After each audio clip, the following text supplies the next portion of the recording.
Welcome, everybody, to the OnPodcast, which is the On Microsoft podcast.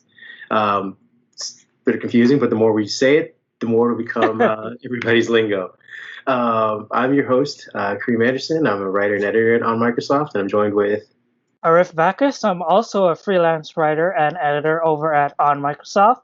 Been with them for 4 years now, so you probably know me. You've seen me around. Yeah, he's definitely our hands-on guy, and it's great to have him here today, especially with what we'll be discussing. Kind of segueing into that, we have our first topic, which is going to be the Surface Duo and some hands-on, which Arif actually had plenty of time with. Yep, I was one of the lucky few at Best Buy who had a hands-on with the Duo and the software. So we'll be able to get into that aspect. Kareem will ask me questions about the Duo, and I'll give you guys all the answers. Yes. And that also segues me into our second topic, which is Project Mocha. It's a new flexible canvas tool for Microsoft 365. It's been trending on Microsoft for a few days now, and you guys are really interested in it. So we'll talk to you about it, and I'll tell you my hands-on experience with it, that too. And Kareem, plenty of hands-on. We're going to be talking about what Intel introduced late in the week. They released or at least talked about releasing their 11th generation Tiger Lake mobile processors. That also piggybacks on Qualcomm's announcement of the Snapdragon 8cx Gen 2 5G compute platform. That's a mouthful. We'll get into that as well. And if that's not enough fun for you, we also have a special segment which you will not find on any other podcast, and we like to call it The Week Ahead. And in this special segment, we'll look at some other trending topics that have been trending on Microsoft, and we'll put it in a little bit of perspective for you guys and try and see what we think will be newsworthy from Microsoft in the week ahead. Well, that's enough banter and chit chat early on. Let's get into what everyone's really probably here for, and it's the Surface Duo. And basically just the hands-on about it. I mean, I know everyone's talked about the camera leading up to this. They've talked about some of the hardware, but now, despite this odd embargo, what are your feelings in having actually touched the device and played with it for quite some time? So that's right. Like Microsoft obviously sent out review units to the press, but they are embargoed and they cannot talk about the Android experience or the camera experience until September 10th. So what I found a way around that, and I went to Best Buy, which have display units, and I was able to play with it and try out a couple things. And like Kareem was hinting at, that includes the camera and the overall software.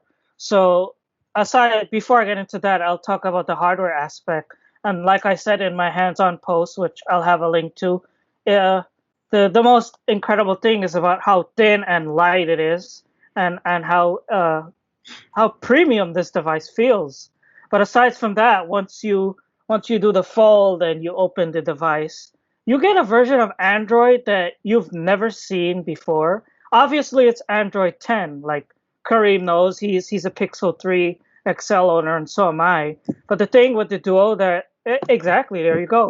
The thing that with the Duo that really impresses is how Android works on it, like with Microsoft Launcher, like being able to drag those apps across the screen. It's so seamless. Like when you drag apps, you don't even feel like the hinge is there. It's so perfect almost. And then there's also the camera, which Kareem is really excited to hear about, right, Kareem?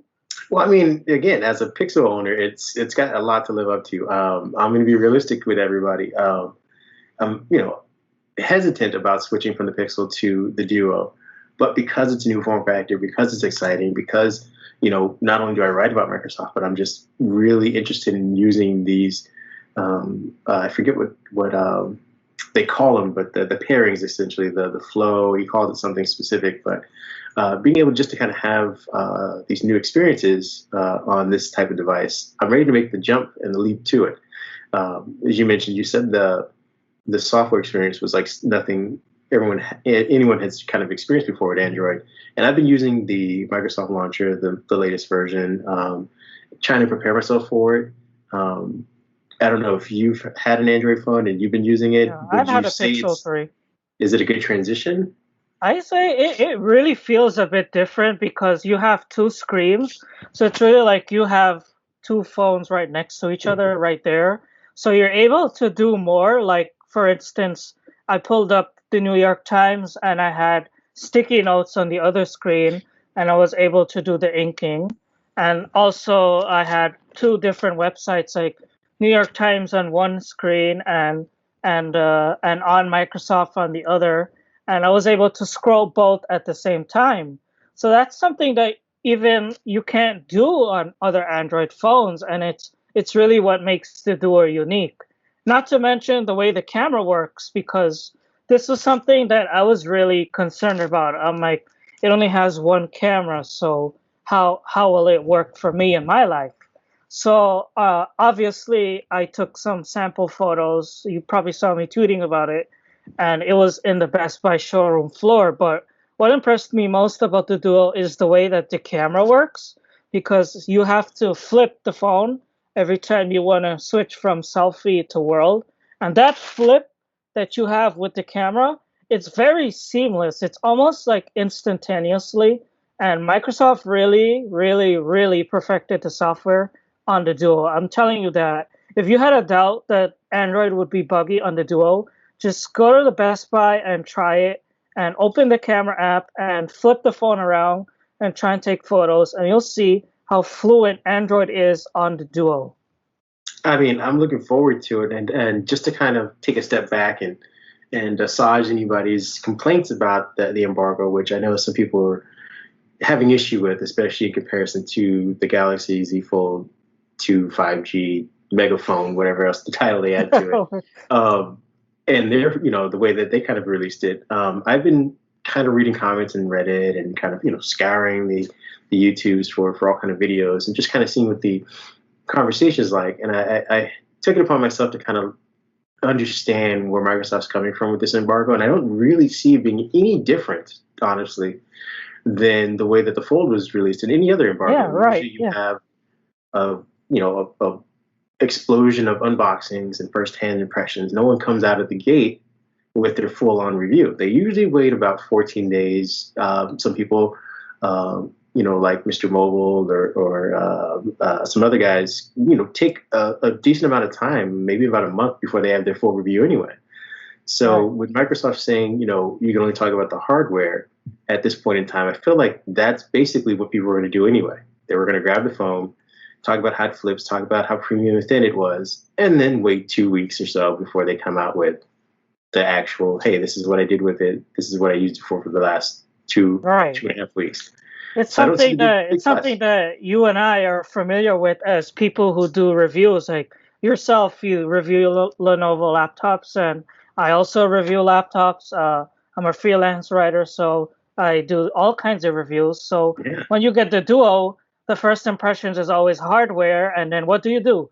You install Snapchat, Instagram, Facebook, Messenger, WhatsApp, and you need to spend time with the phone. So why rush people into a review?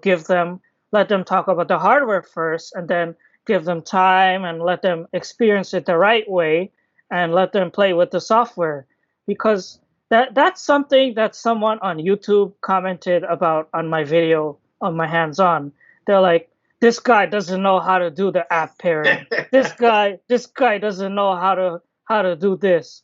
Well, I'm like, if it's your first time experiencing it, you need time to get used to it. Right. So you don't want people to have to do reviews and be like, I tried the Duo and Android crashed.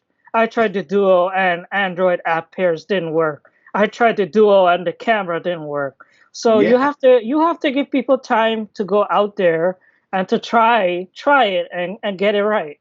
Well, it's interesting because even with as polished as my Pixel is and going on, a year and a half of this or a year almost with this thing, I still get Instagram crashes on this thing. And I'm not going to judge the phone by those crashes. I mean, everything else is amazing. The camera's awesome. The software is amazing. But again, I get app crashes, and I wouldn't want to produce a review saying, hey, I had app crashes. Yeah, exactly. It's just a thing that happens. No phone is perfect. Remember Antenna Gate with the iPhone?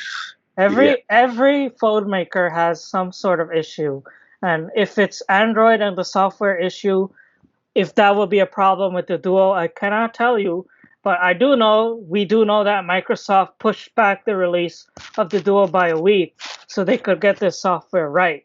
So I'm telling you, from trying it out at a Best Buy, it was as smooth as it could be.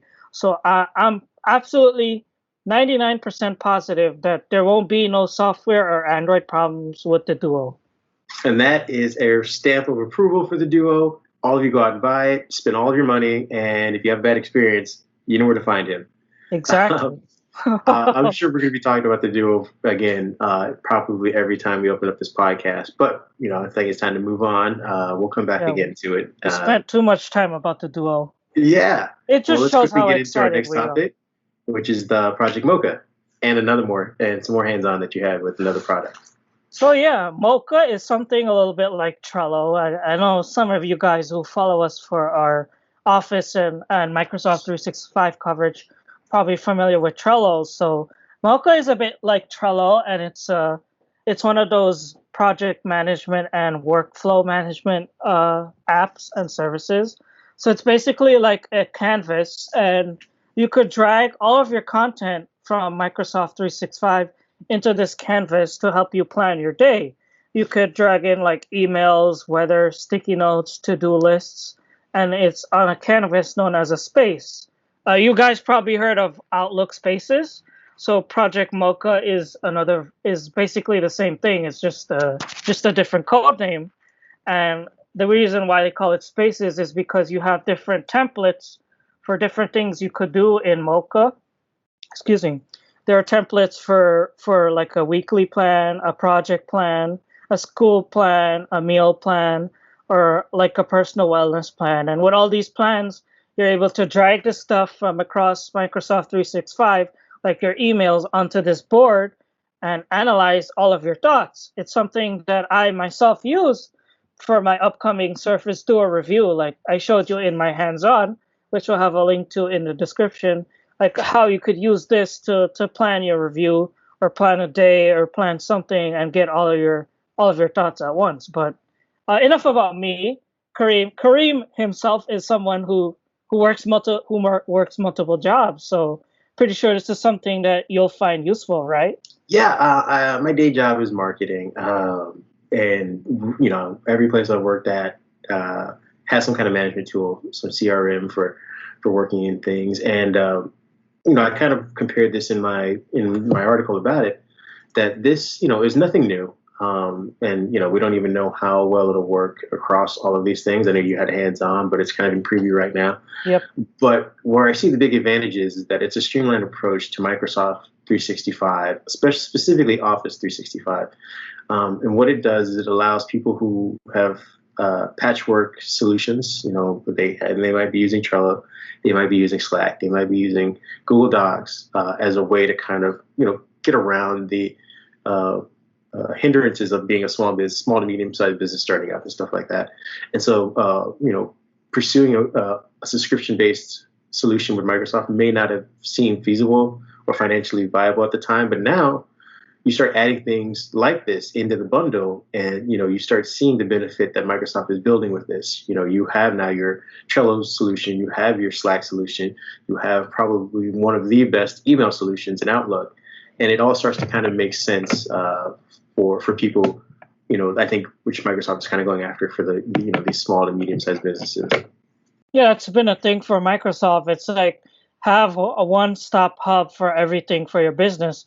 We saw that with Teams, and we saw that with Office and Word. Everything plugs in all together, even with Yammer and OneDrive. Yeah, I started and using all. Yammer for the first time this week. Yeah, It's amazing. yeah, yeah, right, exactly.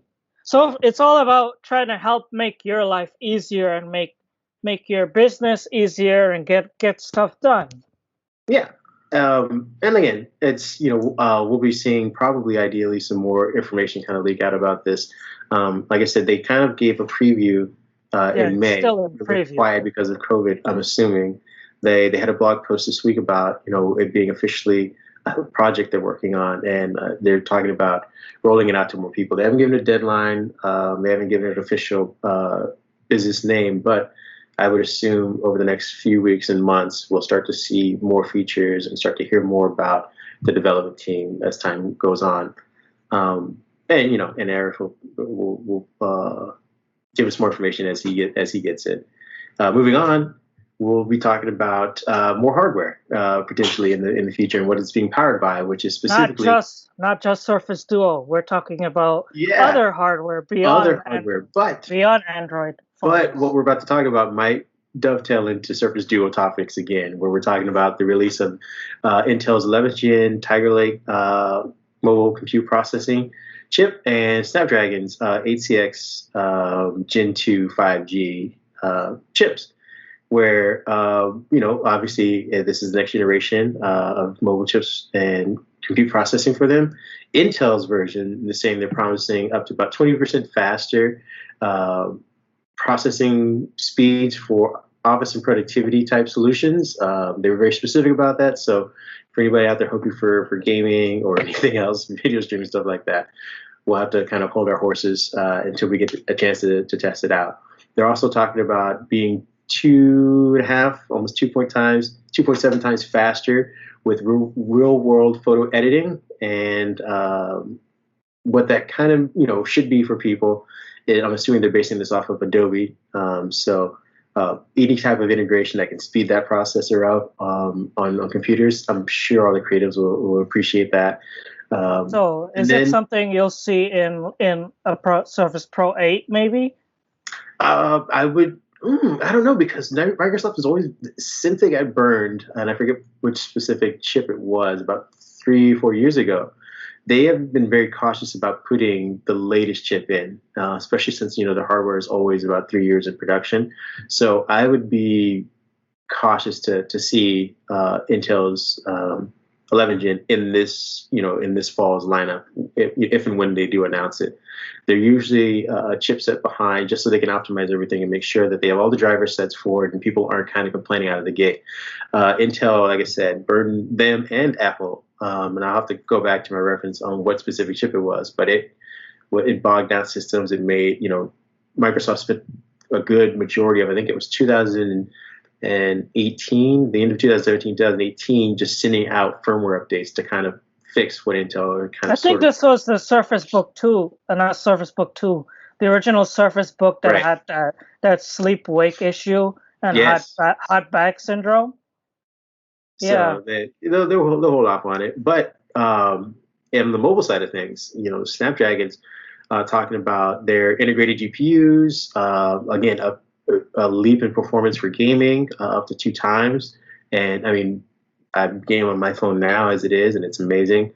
They're saying that they're going to have, again, 2 times faster in productivity processing, and they're also comparing it already to Intel's 11th gen processors about performance-wise. Again, the way that the Qualcomm chips kind of operate are a single core burst versus dual quad core processing speed. So take it with a grain of salt as it is, but over the past few years they've been showing how well they can take into account actual productivity, managing multiple screens, iris. They were also talking about bringing in iris technology to kind of make sure that they're mapping eye movement and probably integrating more facial recognition and beefing that up. So maybe they can start to account for masks that we're all having to wear now because of the pandemic.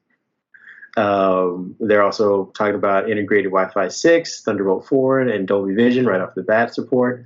So again, these are all things that the Surface Pro X should have had to begin with.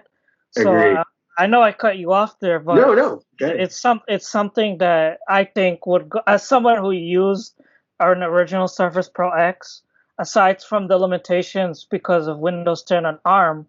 I mean, the performance of the original 8CX, it wasn't all that bad. But if you look at the benchmarks, I mean, they're synthetic, obviously. People were like, oh, it's not as fast in Chrome, or it's freezing, it wouldn't run this, it wouldn't run that. So if Gen 2 is better than the original, I'm pretty sure it's something Microsoft might consider for a next-gen Surface Pro X, right? Well, I mean, if And again, I love this. I love the idea of the Surface Pro X, and I'm hoping that we see a design for the Pro series that follows it. But again, I'm just sitting back and with the news of Adobe Acrobat Reader being optimized for the The Surface Duo. Duo. I'm Hmm. seeing less and less reason to go out and buy the touchscreen device like PC, the yeah. Pro X right now, where I can buy a solid Surface Pro laptop 3 or something like that, and do all my inking and touch compute on this device. Which again will also be if they come up with the Duo 2, which I'm presuming they will by next Yeah, year, well, and they use this Walking chip. Walking Cat tweeted about a code name for the Duo 2, and Ooh, I think Zach from Windows Central said it is in the works. yeah, I mean it's got to be. There's no way, and I think by the third generation, this will be a hot item. But again, if they use this chip for next generation to also be coming with better battery optimizations with the new SoC, about 50% greater system-wide performance for battery stuff. And again, I don't know what they measure that by, maybe just video streaming, but either way, more battery is always better. They'll have built-in 5G modems as well. When that actually becomes something that's of importance to people, and support for 4K dual screen. So plug in your Duo, and again, that could potentially be the solution to Dex and the successor to Continuum. I see a lot of potential with this chip in Microsoft's hardware. So you think Snapdragon is going to be a bigger thing than Intel moving forward? I think so. I mean, just judging by I had some review units using even the Ryzen AMD Ryzen. It just seems like Intel's moving at a much slower pace than its competitors at the moment. I don't discount them. They're great for performance, but when I flare up a Ryzen Pro 7 versus an Intel i7, I'm hearing the fans blowing that on the Intel. I'm hearing I'm getting heat where I'm not getting it on these other processors, and I'm also seeing devices like you see your Note 20 and things like that coming out and doing amazing things, and they're holding entire operating systems within the chip itself. So there's just so much more happening than what Intel's doing at the moment. Let's just hope that Snapdragon doesn't end up the way of Windows Phone. Let's hope most things don't end up the way as Windows Phone. And that the Duo doesn't end up the way of Windows Phone. I don't believe so. I think that they managed to leapfrog that with putting Android on right at the beginning. I think if Windows Phone And had Android, we'd be having a whole different discussion at the moment. I've seen people talk on Reddit about how their pre-orders are being delayed, and instead of getting it on the 10th, they're getting it on the 14th. So I do believe that there is genuine interest with the Duo out there. So I hope it's a big thing for Microsoft going Yeah. forward. Aside from the form factor, there's no big leap there. I mean, Android, you've used Android. It's similar to iOS at this point. I mean, it's not going to be as different as using live tiles and hubs and things like that. Exactly. All Um, right, well, that'll segue us into our special segment that we like yeah, to call the week ahead. This is the week something that ahead. this is something that you will not find on any other podcast. Just like And if how you do, career, they got it here first. right? It's no copy pasta here. We got original content with this week ahead look. So that brings me to my first topic, which is I believe that this week we will hear more about Office news because this week we obviously heard about Mocha and we heard about some Teams topics and the List app coming to Teams. So maybe we could have some more Teams news ahead and possibly some more Office news or Microsoft 365 news because Ignite is also coming up, which I know Kareem has registered for and has attended in the past. Yeah, I'm looking forward to that. It's always a good time to go and see what Office is doing and see how the world of Azure is coming into frame. You always hear about AI and machine learning and things like that, but when you go to Ignite, you get to see developers actually put these products to use. And you get to see use cases in your breakout sessions that make it much more tangible and understandable than just Satya kind of talking about his love of it. All right, and speaking of love for it, that brings us into our next look ahead topic, which is flight sim becoming a new Yeah, thing. you love this thing, man. I mean, Uh, you and I were having a discussion. If there's anybody out there that's in charge of desktop computing that can give us some hardware, please send this man some hardware so he can play his love his play the love of his life, which is Flight Simulator. You couldn't talk yeah, enough about it. it's had like over 1 million players on Game Pass for PC, and That's it's breaking amazing. breaking all kinds of records. Yeah, I mean, this is something that the Xbox team needs to marinate on and be like, come back with some kind of marketing behind Xbox Series One X in this game. So expect flight sim to be a big topic moving ahead forward, if not into this week, into the next few months, because people are obviously at home playing this thing, talking about 1 million players on Game Pass alone. Yeah, I mean, I live in Florida and it's hurricane season, and they've already talked about people flying into hurricanes, and we got the next couple months of people in other places, not us, not in Florida, but in other places, being able to go fly into these crazy hurricanes. You might be able to fly, and we could do this podcast virtually, like in an airplane through Flight Simulator. We're gonna have to put that together. That is gonna be, we'll be able to sit in first class and have this podcast. Exactly. I'll bring some So, of and voices. we still have one more topic left for our week ahead. And Kareem will mention it because he's a big Windows guy, right? Yes, yes. And I've constantly been asking in our chat, when the H are we gonna get some Windows 10X love? We're getting all of these insider builds, which again I appreciate, and I want to tell the team right now that I appreciate all your work. We do. But there's been no features really, and we finally got one, which is the new keyboard, the Right, Windows even 10X inspired keyboard. so And that's it's not exactly from Windows 10X, no, just to be inspired. clear. It's inspired by it because the like Cody did showed you guys in in his hands-on the way the emoji pickers and stuff work. It shifted away from that Windows 8 keyboard that we had in Windows 10 for like probably 4 or 5 years now. Yes. Yeah, and like I said, if this is how they start dropping in hints of what we're hoping to see in 2021 as far as Windows 10X development goes, and whatever the Neo comes out and stuff like that, I am all for it. I'm looking forward to testing this keyboard out. I've got some 2-1 convertibles that I can kind of flip over and start playing with it with actual touch. So maybe I'll write up a piece about that keyboard, and in comparison to keyboards on the phone, keyboards on other tablets, just to kind of get the ball going on some exciting new Windows 10 development. Yep, that's pretty much insider news will be a big thing going forward. Now that we had that one big feature, who knows? Maybe there's other thing planned ahead. Yeah, like I said, you and I were discussing this in the chat. I plan on having a feature where we talk to Microsoft execs about their marketing and what to do with the business. Want to hold a daily or weekly conversation with Satya Nadella to say, hey, bring back some products, bring back some love to the consumers. Who knows? Maybe we might even get him to be a guest on this You know what? podcast At this point, I feel like we can aim the bar just a tad bit lower, and I'm sure Steve Ballmer's somewhere ready to talk to somebody. when he's not busy managing his basketball team. The Clippers, oh Jesus, they're having a rough season, so I'm sure he'll be available to talk. Okay. So I think that's pretty much everything we've covered this week. We Yeah, went thank you through for joining us, and we hope to see you again here next week. And we'll be that many days closer to actual duo on the podcast and talking about it and playing with it once again. Yep. Thank you so much, everyone, for tuning in, and we hope to see you again soon. Have a great week. Take care, everyone.